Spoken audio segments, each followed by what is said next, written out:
When it comes to growing the garden of the mind, my opinions are the best fertilizer.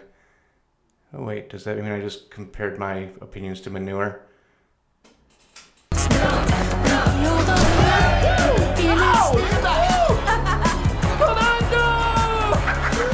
yeah, now it's a party. I can't think of one thing that could possibly stop our fun.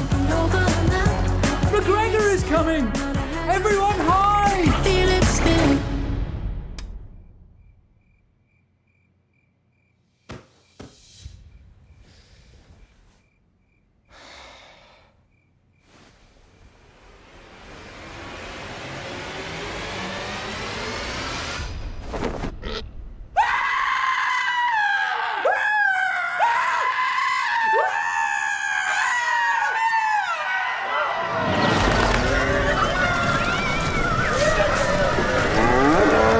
Peter Rabbit is the new kids movie from director Will Gluck, and it actually has quite the list of stars in its cast, mostly doing voice work. We have James Corden as Peter Rabbit himself.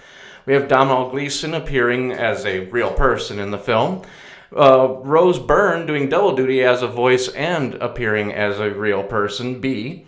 And then as other voices, we have Margot Robbie, Daisy Ridley. And we have an unrecognizable Sam Neill appearing as a cameo early on in the film. So yeah, we have quite the list of big-time names in this film. Aside from that, the film itself is mediocre. If you've seen the trailers, it looks like it can be unbearable. Peter Rabbit himself is shown to be a complete smartass. I think it's supposed to be edgy, but it just comes off as obnoxious, and that kind of sets up the tone to the entire film. It's what it is about is Peter Rabbit and his family like this particular garden and go in to steal the food from it. It's they pretty much set it up exactly as just stealing. They like to think of it as their garden, but they don't really set that up as a point of contention in the film at all. Peter Rabbit just likes stealing from this garden, and he admits he has a character flaw or two. But anyway, on one of his raids, the old man who is constantly trying to catch him and put him in a stew has a heart attack and dies. And Domhnall Gleeson ends up inheriting the mansion because this man ends up being a rich uncle he never knew he had.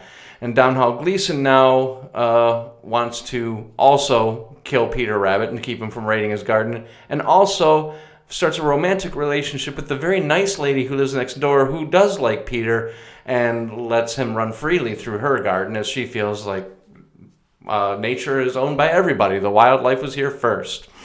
So it really becomes kind of this strange almost love triangle, although obviously not in the classic sense, almost more like an affection triangle, maybe we'll call it, where both Peter Rabbit and Domhnall Gleeson are vying for the attention of Rose Byrne. Add to that the fact that Peter Rabbit is trying to steal the vegetables from Domhnall's garden, which he didn't really care about until Rose Byrne came along. I think the film is trying to attempt to be a modern take on Looney Tunes. Kind of edgy humor where things happen to show people getting hurt, but in a funny way. As Mel Brooks famously put it, tragedy is me getting a paper cut, comedy is you falling into an open manhole cover and dying. That's kind of the humor in this movie. People getting hit by stepping on rakes, people getting electrocuted, but in a funny way.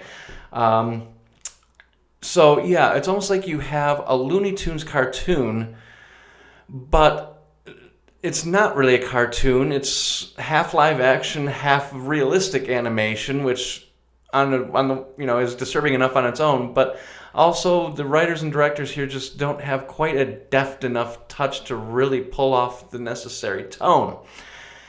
So you would think that I would just write this off as a skip it or avoid it immediately, but surprisingly, in the film's final third or so, the movie actually changes quite a bit and becomes a very good lesson. A lesson aimed at its target audience of, I would say, about 4 to 8 year olds, that you don't see too often about the power of asking for forgiveness. Not just the power of forgiveness itself, but the power of recognizing that you've been wrong and that you need to seek out forgiveness from other people.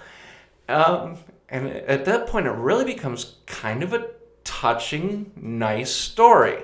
It's unfortunate that the first 2/3 of the film are just the worst episode of Looney Tunes that you've ever seen. So it's hard for me to really recommend this film wholeheartedly.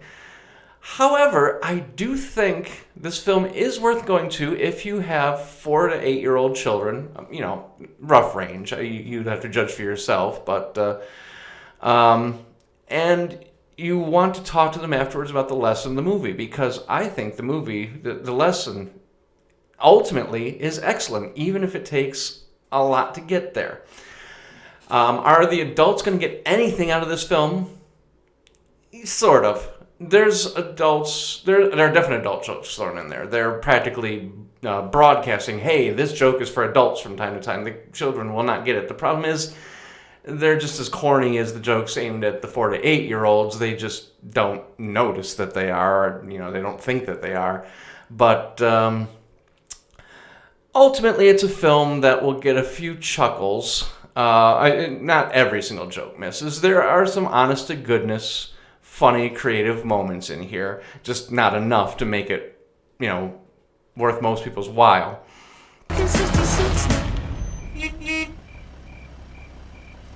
Felix, blink! Blink! Headlights. It's worth seeking out for the lesson. So, my ultimate verdict on this movie is, for most people, it's a skip it. If, however, you have younger children in the 4 to 8 year old range, I'm going to give it a rent it. It's worth seeing and worth talking about for that age range. And the parents definitely should see it too, because so much of the actions of the characters in the first part of the movie are so inappropriate, and they're necessary to get to that lesson in the end that I mentioned. Without the inappropriateness, you couldn't have the lesson. Still, they're so inappropriate, it's something that will need to be talked about with the children afterwards. So yeah, for general audiences, skip it. For parents with younger children, it gets a rent it. Well, thank you for watching. Remember to like, share, and subscribe down below. This is Shaun of Shaun's Reviews. And remember, why develop your own tastes when you can trust mine?